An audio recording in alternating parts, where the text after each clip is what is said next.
Hi, I'm Alicia. I'm Paul from RAD. Wave. Bye. We're here at Washington High School in Southeast Portland. We're here for the Time-Based Arts Festival. This is the headquarters and this is Labor Day, and so we're celebrating with some slow food and Food some carts. Food carts, fun games. Yeah. We're in day 5 of 10 days, so we're right smack dab in the middle. And it's just getting warmed up. It really is. Yeah. Come join us, won't you?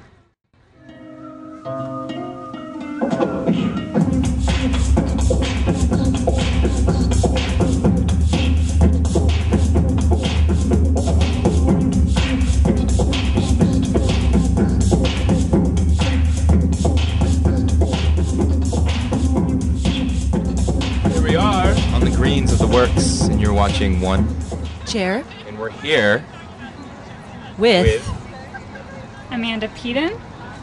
Amanda is the chair of the Portland chapter of Slow Food. Yep. And the event here today at the Works is in conjunction with Slow Food. Can you tell us a little bit about how PICA and Slow Food teamed up for this event? Sure. So we have been really trying to partner with a lot of different organizations around town. Slow Food runs events about every month or so, and we really like to collaborate. And so we were really interested. I've been going to the TBA festival for years, and a lot of our committee has been, so we really were interested in the possibility of collaborating with PICA. And we approached them a few months ago about the possibility, and PICA was really excited and wanted to do a picnic. So back then we decided we would do this large picnic on Labor Day, and actually since then it was really a good match because we have since then run a national campaign. So we've been starting this Time for Lunch, School Lunch campaign, and part of that has been this National Day of Action on Labor Day. So our picnic became one of hundreds. What is the Slow Food Manifesto, or what's the kind of mission statement? in like 10 words or less. Our mission is to promote good, clean, and fair food. That's the idea. And to give a definition of those, good is basically we want food that's healthy, that tastes good. So we do a lot with biodiversity and supporting locally grown foods and small farmers. We want food that's good for the environment, that's grown in an environmentally responsible manner. And then we want food that is fair for the laborers, for the farmers, and also accessible, because we feel like food is a right rather than a privilege, and all people should have access to good food. Speaking of tasty food, what did you have here today? Tell us about the food. I had flatbreads from Taste Bud. So Mark Dockstetter is a Slow Food member and has been to our international conference, Terra Madre, so he is quite involved with Slow Food. So he was serving flatbreads today. We had pickles from David Barber of Pickleopolis, which were delicious. Yeah, they're delicious. They were back there. Oh, I think I see them. Yeah, he has a stand at the farmer's market. And then I had some tomatoes from some generous picnic goers, and lots of good stuff. Awesome. Thank you so much for your time today. Thank you. Boom. One chair.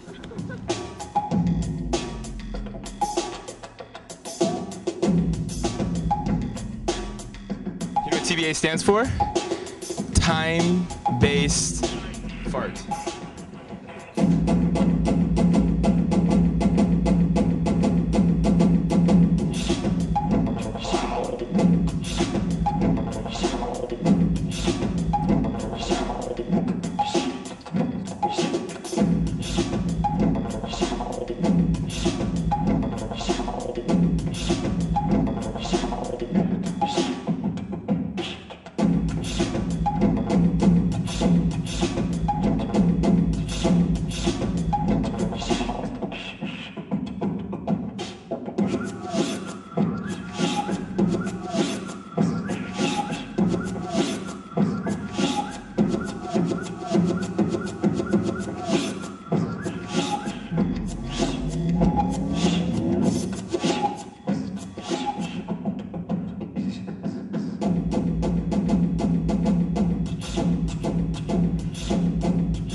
I've been really inspired by hip hop music since I was, junior high, and but I've also have ballet training, modern training, African training, yoga, boxing, and dance with lots of different people and study a lot of different styles. So I feel like this piece is kind of the first one that's been the truest integration for me that I feel anyway.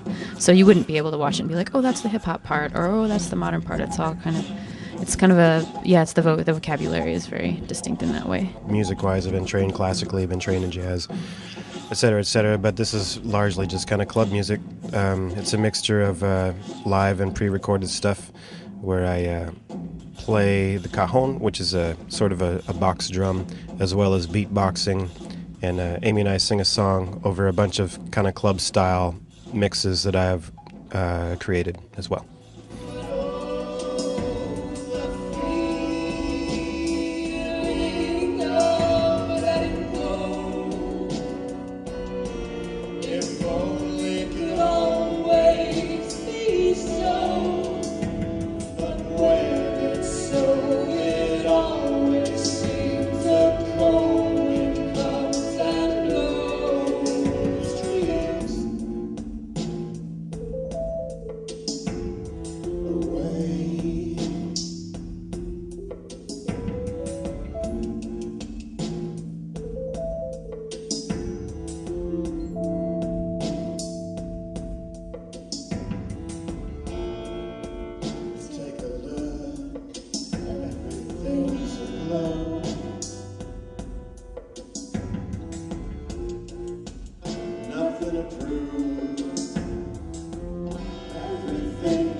What do you think are some must-see events that are happening this week and performances?